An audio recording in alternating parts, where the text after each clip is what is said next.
জ্যেষ্ঠ বিদায়ী যে ইহঁতে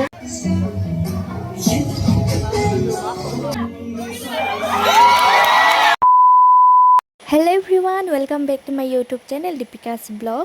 যোৱাকালি আছিল আমাৰ কলেজত ফেয়াৰৱেল এণ্ড ফ্ৰেচাৰ্ছ। তাৰ কাৰণে আমি গোটেইকেইজনী ৰেডি হৈ মেলি পালোঁগৈ কলেজ। আমাক মাতিছিলে 10টামান বজাত, কিন্তু আমি যাওঁতে দেৰি হ'ল, 11:30মান বজাত পালোঁ।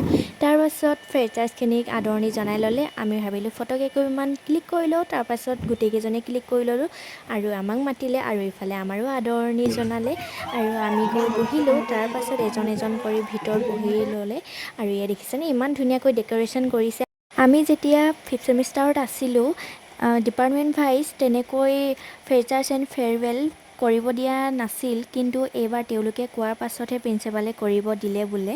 যোৱা বছৰটো একেবাৰে গোটেই কলেজৰ জেনেৰেল ফ্ৰেচাৰ্ছেই হৈছিল।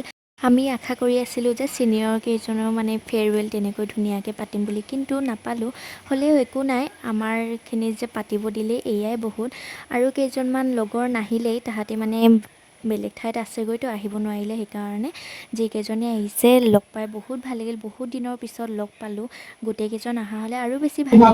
আৰু বিদায় লোৱা ছাত্ৰ ছাত্ৰীকেইজনৰ ভিতৰত মানে কিবা ক'বলৈ দিলে আৰু ল'ৰা এজন ছোৱালী এজনী গৈ ক'লে, মনৰ কথাবোৰ ক'লে যে জীৱনত কেনেকৈ কি পাৰ হ'ল, এইবিলাক জুনিয়ৰবিলাক নতুনকৈ অহাত তেওঁলোকক ক'লে।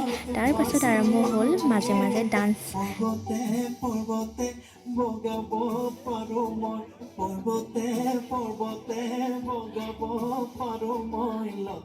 তাৰ মাজতে দিলে আমাক খাবৰ কাৰণে, গোটেইকেইজনীয়ে লৈ লৈছে। এতিয়া খোৱা যাব আৰু তাৰপিছত আছে ডান্সটো। খাই মজা লৈ চাওঁ আৰু ইমান ধুনীয়াকৈ ডান্স কৰিছে বহুত।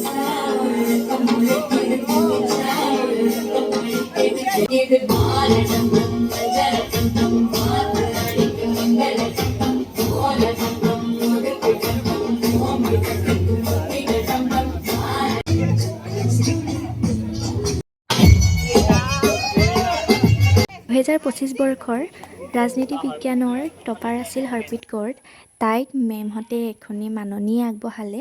তাৰ পাছত আমাক সকলোকে মাতিলে বিদায় সভাৰ সম্বৰ্ধনা চাৰ্টিফিকেট দিবৰ কাৰণে। এজনী কৰি ল'লোঁ আৰু ইফালে ময়ো গৈছোঁ ল'বৰ কাৰণে। আৰু আমাৰ ৰাজনীতি বিজ্ঞানৰ ছাৰ মেম বহুত মৰমীয়াল, জানেনে? ইমান মৰম কৰে মানে, নিজৰ ল'ৰা ছোৱালীৰ নিচিনাই তেনেকৈ পঢ়াইছিল আমাক। বহুত ভাল লাগে। আৰু ইমান জল্দি যে এই যাত্ৰা ইমানতে সমাপ্তি ঘটিল যে গমেই নাপালোঁ 3টা বছৰ কেনেকৈ পাৰ হৈ গ'ল। তাৰ পাছত আহিলে মেমহঁতে, মানে যিসকল অহা নাই তেওঁলোকৰ চিনাকি হ'লে চাৰ্টিফিকেটবিলাক দিবৰ কাৰণে। মেমহঁতে যোৱাৰ পাছত আৰম্ভ হ'ল অনানুষ্ঠানিক সভা। আমি নিজৰ নাম কৈ মেলি ফ্ৰেচাৰ্ছসকলৰ লগত চিনাকি হৈ ল'লোঁ। তাৰ পাছত ফ্ৰেচাৰ্ছখিনিৰ লগত অলপ ধেমালি কৰা হয়। আমি যেতিয়া প্ৰথম মানে আমাৰ ফ্ৰেচাৰ্ছ হৈছিলে, তেতিয়া ইমান ভয় লাগিছিল, কি কুৱেশ্যন সুধিব, কি কৰিব দিব। তেনেকৈ মোক বাৰু নাচিব দিছিলে। এতিয়া ফ্ৰেচাৰ্ছসকলক এজন কৰি ষ্টেজত মাতি তেওঁলোকৰ চিনাকি, কি ভাল লাগে, কি কৰি ভাল পায়, এইবিলাক সকলোবোৰ কৰিব দিয়া হ'ল আৰু যি টাস্ক দিয়ে সেইবিলাক তেওঁলোকক কৰিব দিয়া হ'ল।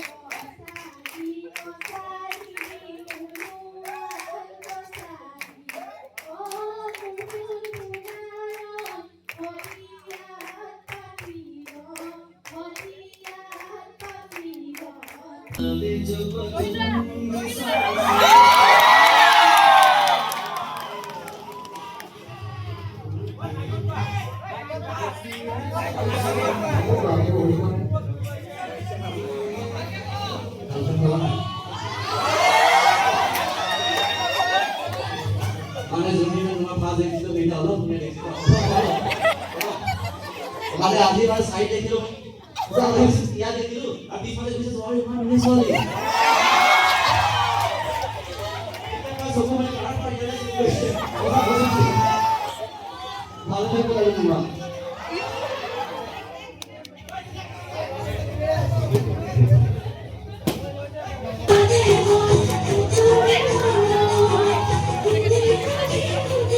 অনানুষ্ঠানিক অনুষ্ঠান সামৰি মেলি আমি বাহিৰত ওলাই আহিলোঁ, গোটেইকেইজনী গ্ৰুপ ফটো মাৰিবৰ কাৰণে আৰু এটা ভিডিঅ' বনাবৰ কাৰণে। যিহেতু যোৱাকালি আছিল আমাৰ শেষৰটো দিন আৰু আমাৰ জুনিয়ৰহঁতে যে আমাৰ কাৰণে ইমান ধুনীয়া এটা অনুষ্ঠান আয়োজন কৰিলে, তাৰ কাৰণে বহুত বহুত ধন্যবাদ। এই অনুষ্ঠানটোৰ জৰিয়তে যে সকলোকে লগ পালোঁ পুনৰবাৰ বহুত ভাল লাগিল আৰু এই দিনটো সদায় চিৰস্মৰণীয় হৈ ৰ'ব আৰু এয়া বাছৰ কাৰণে ৰৈ আছোঁ। আজিৰ ব্লগটো ইমানেই, নেক্সট ব্লগত লগ পাইছোঁ, বাই।